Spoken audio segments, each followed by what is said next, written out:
Hi, this is Introductory Statistics, Math 125. In this week, we're going to talk about histogram and standard deviation.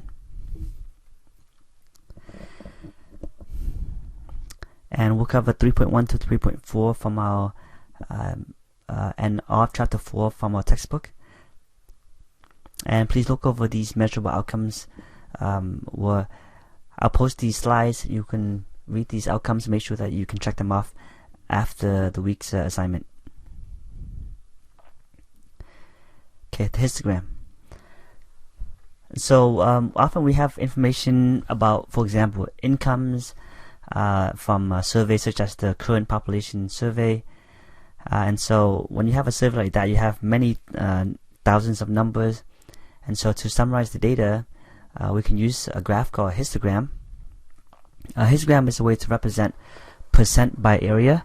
So it consists of a set of blocks, and each block represent a percentage of cases in the corresponding class interval. And so, for example, here's a survey for income, and again, we have thousands of families, but this graph is a simple way to summarize the distribution of those income.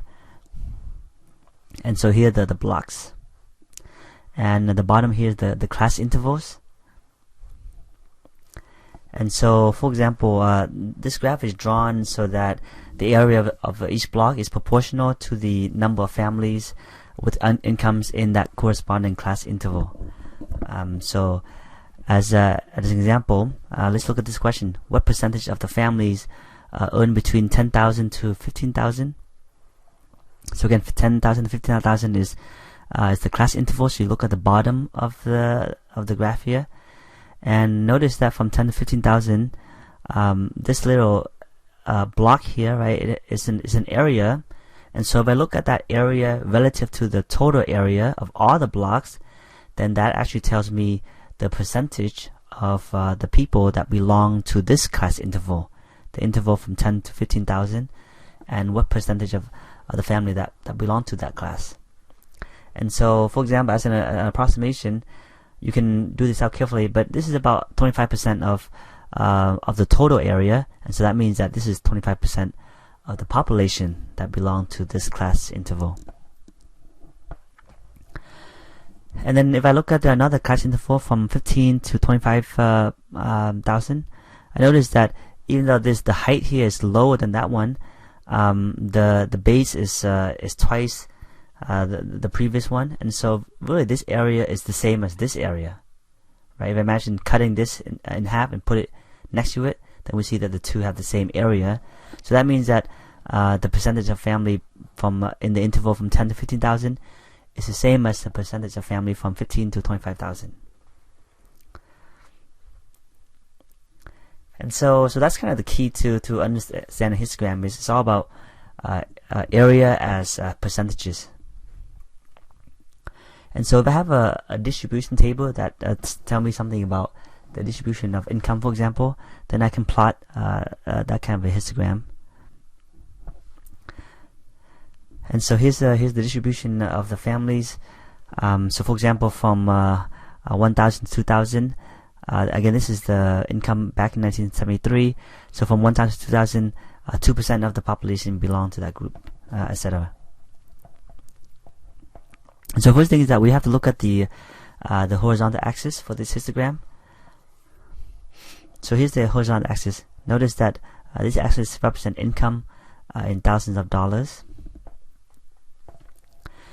And so then the next thing that is tricky is to figure out the heights of these blocks. And so here's an example of a mistake that you want to avoid. And so we actually don't want to plot the height as percent. And the reason is because that this will actually give you a very deceiving histogram.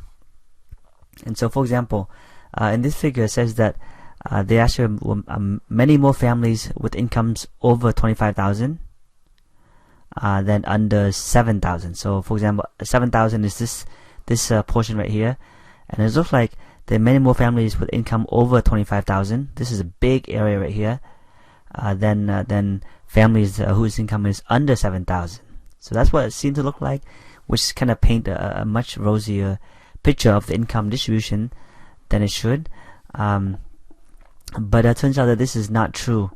Again, if I look at this picture, just from the size of the blocks, right? This big block is very deceiving, because it seems to indicate that there's a lot more people here, but that's not true from our distribution table. So that's why we don't want to plot percent. Plotting percent will give you this mistake. Well, so how do we plot it correctly? We have to kind of compensate for the different length of the class interval.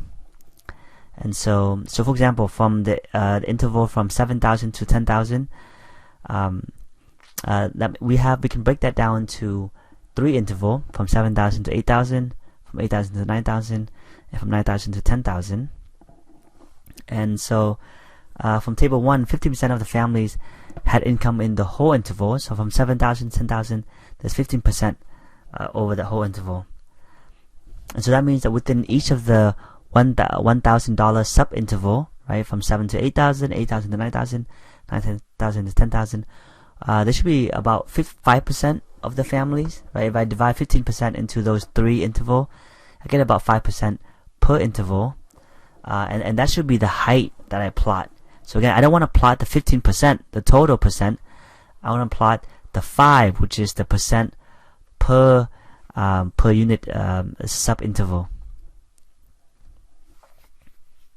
So this is how I should draw the histogram. From 7 to 10, the height should be 5, because it's 5% per 1,000 interval.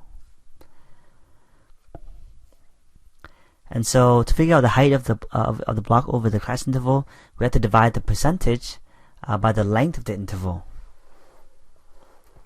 So as a second example, if I look at the interval from 10,000 to 15,000, so from the distribution table, we have about 26% of the family that belong to this.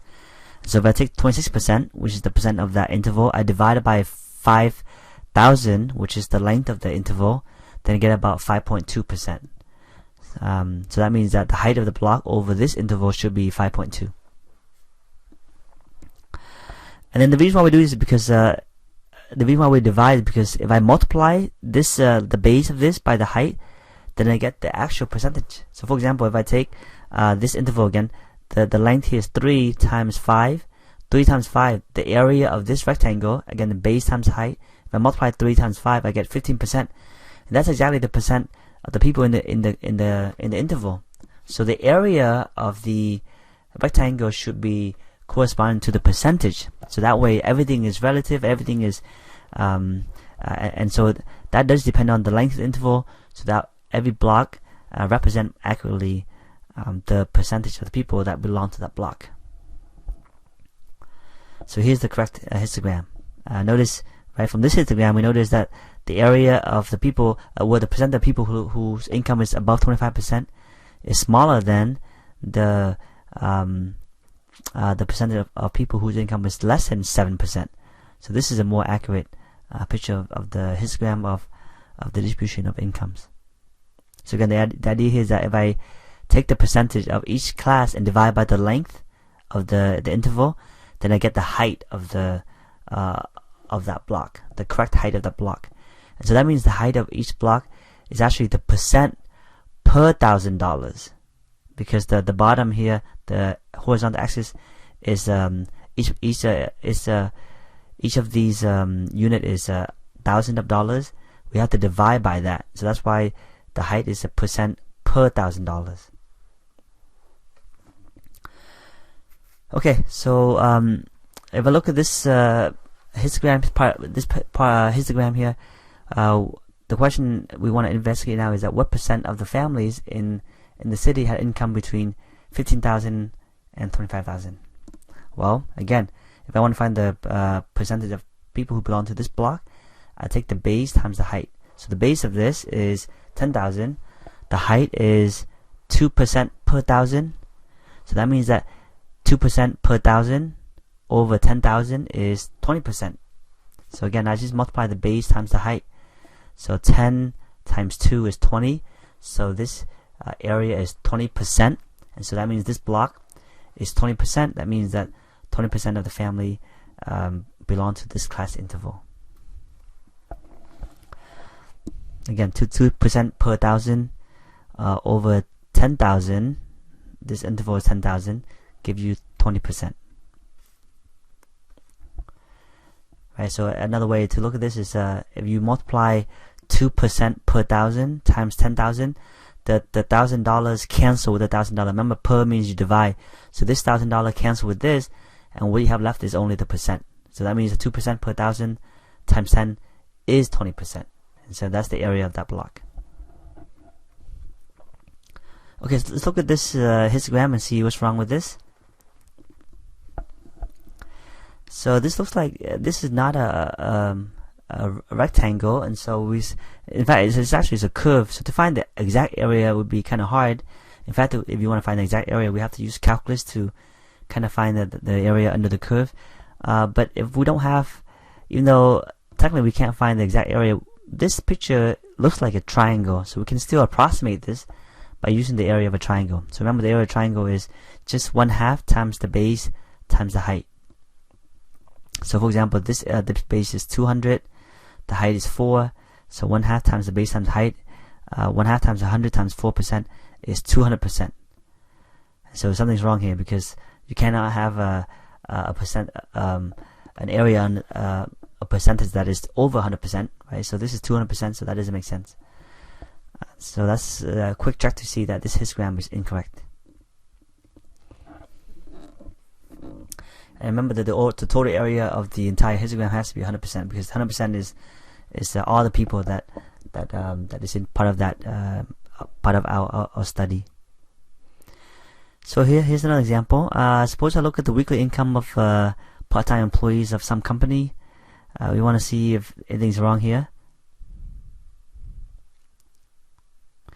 So notice that this is a graph that is plotting wages, which is in hundreds of dollars, against percent. Remember, we saw before that that percent is a deceiving way to do this, because the 40% of the, so this is supposed to be 40% of the employees that belong to this group, and it looks like much bigger than this. So this rectangle is much bigger than this rectangle. So it looks like there's a lot more people who belong to this group, but that's not true, because 60% of the people belong to this group. So again, you never want to plot the height to be percent, because that will give you that illusion. So the correct way to do this is to look at the percent and divide by the length of each rectangle. So for example, this 40 right here, 40 divided by, this length is 4, 7 minus 3 is 4, 40 divided by 4 is 10, so the height of here should be 10 and not 40. So this is a much better picture. This is the correct histogram. So if I find the area of each rectangle and add them together, the total would be 100%. So again, notice this, the height here is percent per $100. So for example, if I have 10% per 100 over 400, 10 times 4 is 40%. That's exactly the percent of people in this block. Again, the histogram is correct when the area of a rectangle corresponds to the percent of that of the people. So here it is. If I add up all the percent, I get 100%. This is another example to show that if we do it correctly, then we should get the total to be 100%. So for example, this is 10% because 2 times 5 is 10%. And then as another example, this is 60% because it's 2 times 30, right? Base times height, so that's 60%. So this is the correct histogram as another example.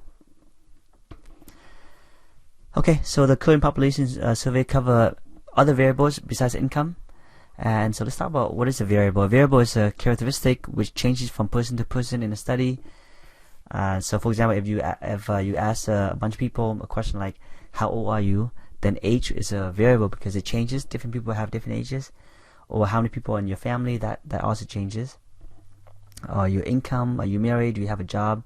It's a lot of different variables. So age, family size, family income, marital status, employment status. Some of these questions can be answered by a number. So if that's the case, then that variable is a quantitative variable. And there's other cases where maybe it's not a number. So for example, let's just kind of see some more example of quantitative variables. Age, family size, family income.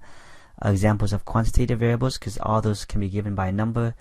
But sometimes there's other questions where maybe the answer might be a phrase or a word that describes something, where it's more descriptive or more qualitative. So for example, marital status is either single or married or widow or divorced or separated.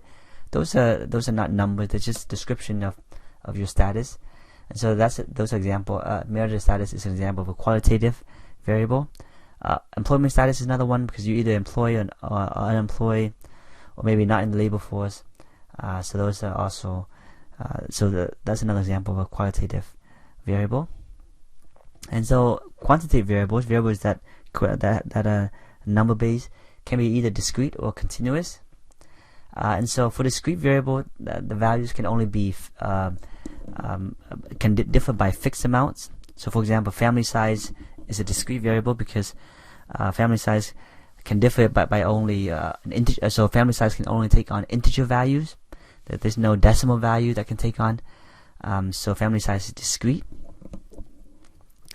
Age, however, is a continuous variable, because a person's age could be any number, and in fact can be broken down into arbitrary units. Right? We can break down a person's age based on year, month, day, hour, second, millisecond, etc.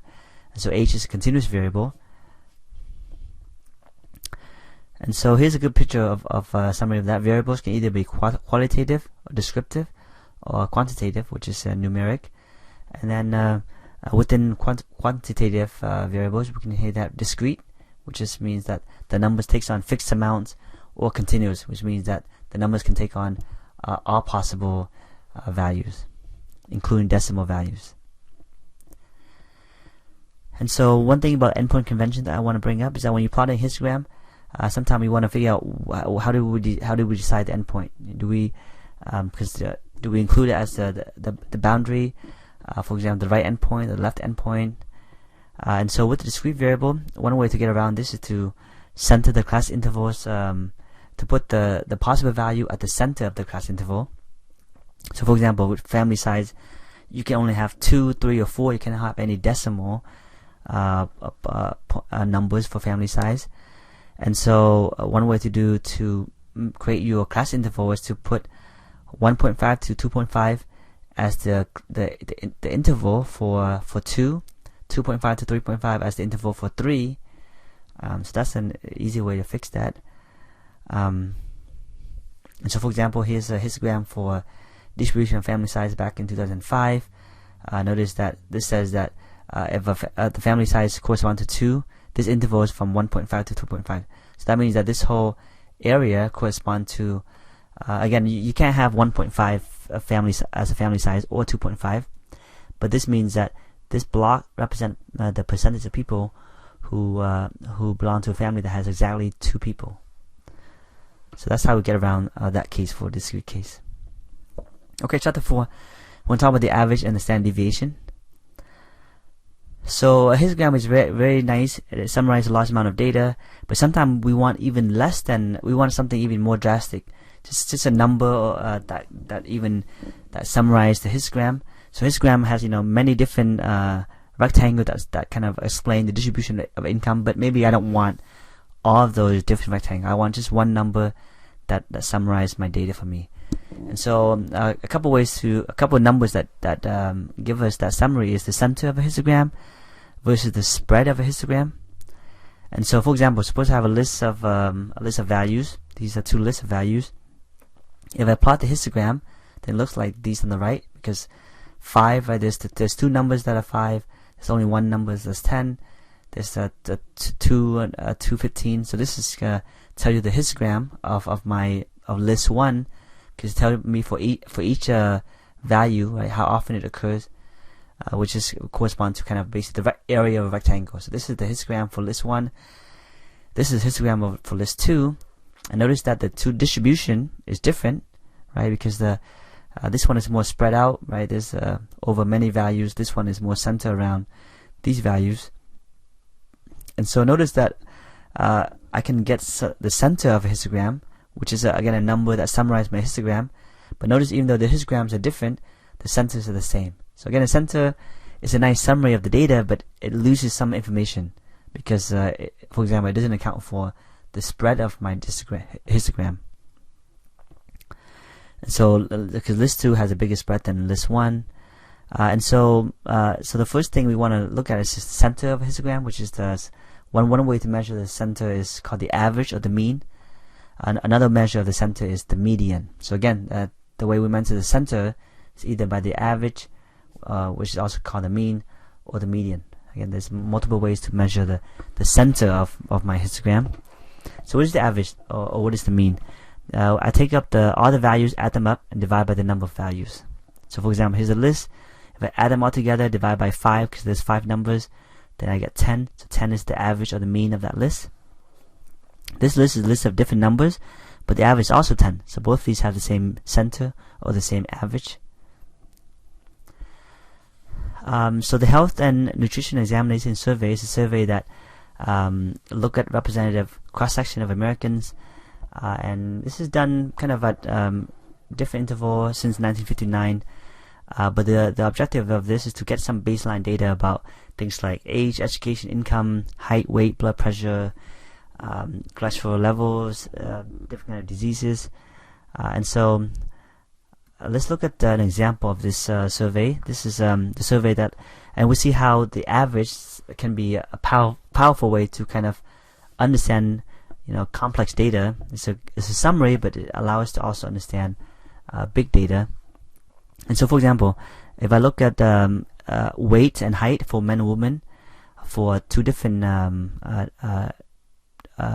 dates, for example, if I look at from 1976 to 1980, that's given by the kind of the dotted lines here, and then for the surveys taken again in 2003, 2004, so the solid line is represent that, and then the top is men and women.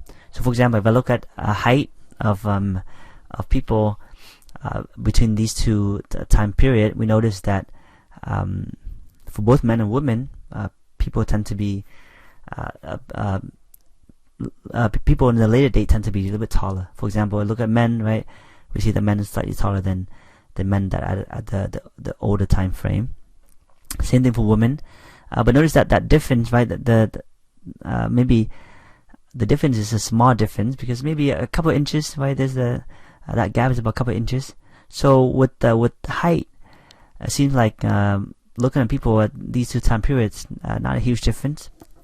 But look at the right, look at the weight measured in pounds, then we see that there's a drastic difference. So, for example, in fact, for both men and women, if I look at the weight, over different age range, for men that lives in the 70s versus in the early 2000s, we see that the weight of men and women who live in the 2000 is about 20 pounds heavier than people who live in the 70s. And so this is kind of this summary. Like I said, that the average can be a good way to kind of understand the trend in public health, and be able to kind of help us kind of make policy around those kind of issues. Now, so from this, we might notice that the average height of men appears to decrease after age 20, dropping about 2 inches in 50 years. Right? Maybe after 50 years, from 20 to 80, for example, 20 to 70, for example, the height went down about 2 inches, and the same for women. And so, does that mean that we conclude that the average person got shorter at this rate? Well, one thing we want to distinguish is that this study is actually a cross-sectional study and not a longitudinal study. So, in a cross-sectional study, different subjects are compared to each other at one point in time. Whereas in a longitudinal study, subjects are followed over time and compare with themselves at different points in time. And so, for example, in this study, the people in the age 18 to 24 are different than the people in the age 65 to 74, because the first group is born a lot later than the second. So that's why this is a cross-sectional but not longitudinal study. Okay, so just kind of try to understand more about the center or the average of a histogram. So let's look at this histogram. Is symmetric around 2. 2 is the center here. And so 50% of the area is to the left of 2, 50% is to the right of 2. Now the question is, what if I take this block, the block of 3, and say I increase it to say 5 or 7? So again, I'll take this block here, 3, and I say I move it to the right, to the 5. Notice if I do that, then the average move up a little bit to here. If I take that block and I move it further to 7, then the average go up also a little bit. And so that we have 3 histograms. The average are marked by these 3 arrows, and as we move the shaded box to the right, the average is kind of pull along with it. And so that depends on the histogram, right? On this histogram, the area to the left of the average is 50%, but for the other histogram, the average to the left of the area to the left is more than that. It's about 75%. And so another thing to point out is that the histogram is balanced when it's supported at the average. If I put the if you imagine this as like maybe put a pencil here or something straight up, then we can balance these blocks. If I put it at the histogram at the average, then it balances out. Now to find the median, we have to order the data from the smallest to the greatest, and the median is the middle value essentially. Now if the number of values is odd, then it is the middle value, but if it's even, then we can find the average of the 2 middle values. If the number of even, there's no number that is right in the middle, so we find the average of the 2 middle values. So for example, the median here is if I order the number from lowest to highest, this odd number, which is 5, so I take the middle number, which is 10, that's the median. But if I have 4 numbers, which is even, there's no middle number, so I take again, I have to order from lowest to smallest, find the average of 6 and 10, so we say the median is 8. So the median is actually very useful. Again, this median is another measure of center. We saw earlier that the average or the mean is one measure of the center. The mean is another one. It's actually useful to describe the center of data that has outliers. And so, for example, the median of this list is 6, but the median of this list is also 6, even though we have this outlier. 1,000 is a big number, it's an outlier, but the median is not affected by it. So even with outliers, the median is not affected. But notice if I find the average of this list, then the average will be affected by the outlier. Right? In fact, the average of the first list is 6.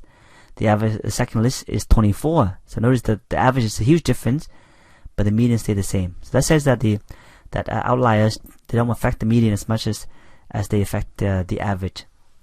And so, for example, for income distribution, it's better to use the median, right, than the average. Right? Why is that? Well, the reason because if you look at income and say maybe say 90% of the population make 50,000 or less, but if you have 1 millionaire or 1 or 2 millionaire, the millionaire who make a lot of money can raise the average, making it seem like the average is higher than it is.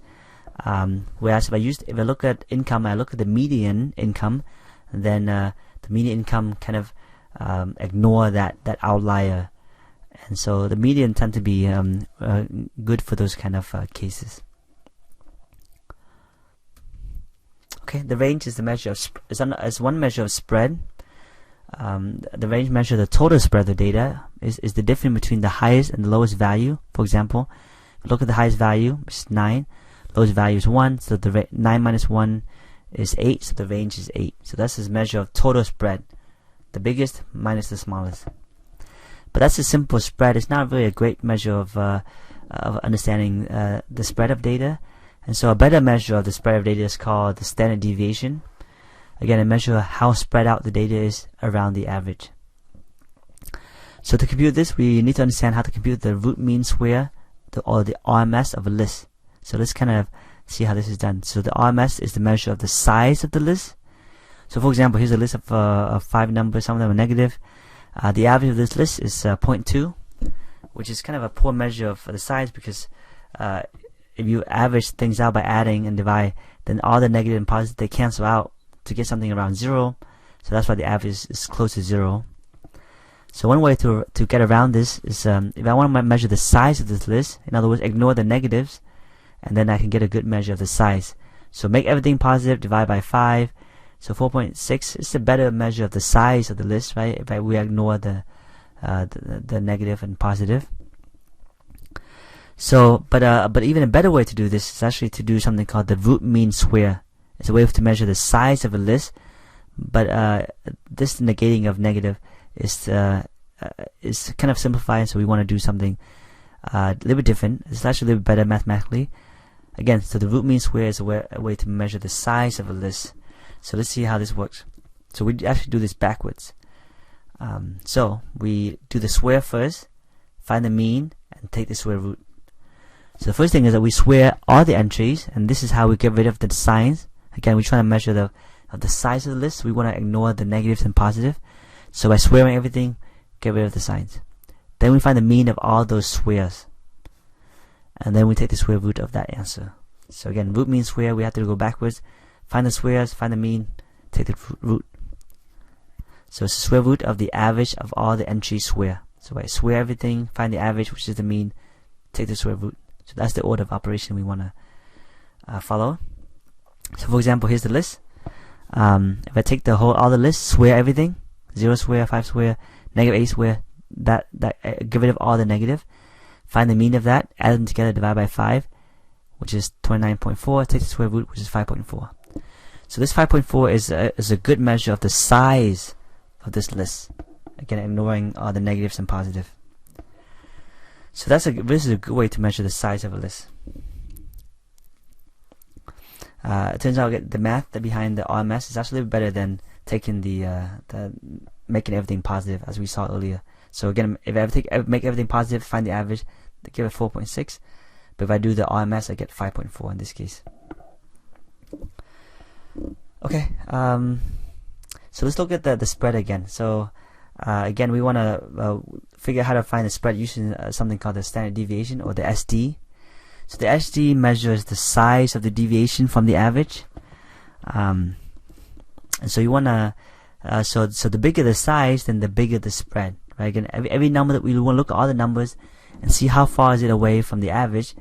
Calculate the size of those deviation, and then try to figure out kind of the size of all those deviation from the average. Okay, so how do we do this? So first thing is we will need to calculate something called the deviation from the average. That's simply take the entry minus the average. So this deviation is how far is an entry from the average. So that's called the deviation from the average. And then some of these deviations might be negative. For example, if an entry is on the left of the average, subtracting it will give you a negative. If the entry is on the right, subtracting will give us a positive. So now we want to kind of ignore the negative and positive. So by calculating the RMS size of these deviations. So let's do an example. So here's a list. We want to find the SD of this list. So first step is to find the average. Add them together, divide by 4, it's 15. Next step is to find the deviation from the average. Look at each of these entries, find how they deviate from the average. So in other words, just take the entry, subtract the average. So here the deviation. 20 minus 15 is 5. 10 minus 15 is negative 5. 15 minus 15 is 0. 15 minus 15 is 0. So these are the deviation from the average. Notice it's negative here because we're on the left of the average. It's positive because we're on the right of the average. So these are the deviation from the average. Then to find the SD, or the standard deviation, we find the last step is to find the RMS size of the deviation. We want to know what is the size of the RMS size of all these numbers. And so to do that, we square all the numbers. Right? Again, root mean square, find the mean, and then take the square root. If we do this, we get 3.5, and this is the SD, or the standard deviation of this list. Again, 3.5 is a measure of how spread out these numbers are. If this number is big, then that means these numbers are very spread out. If this number is small, then that means these numbers are very closely clustered around the center. So the SD has the same units as the data. For example, if we're measuring height, and the height is measured in inches. The SD is also in inches, which is very nice. Again, don't confuse the SD of the list with the RMS size of the list. The SD is the RMS, not of the original numbers, but of the deviation from the average. So let's go back to this example we saw earlier. Here's two lists, and notice both of them have the same average, which is 10. That means that they have the same center, but notice that center kind of missed out on some information, namely that it doesn't show. It doesn't. You lose out information because the top one has a smaller spread than the bottom one, but the average can't detect that. So we need another way to measure that spread. And so the standard deviation does that. And so if we do this out again, I'll skip the detail and I'll let you try this out as part of your homework. Try to find the standard deviation of list 1 and list 2. List 1 has a SD of 4.447. List 2 has a SD of 7.07. So that says that list 2 is a bigger number, so it has a bigger spread than list 1. Okay, very good. Thank you for watching.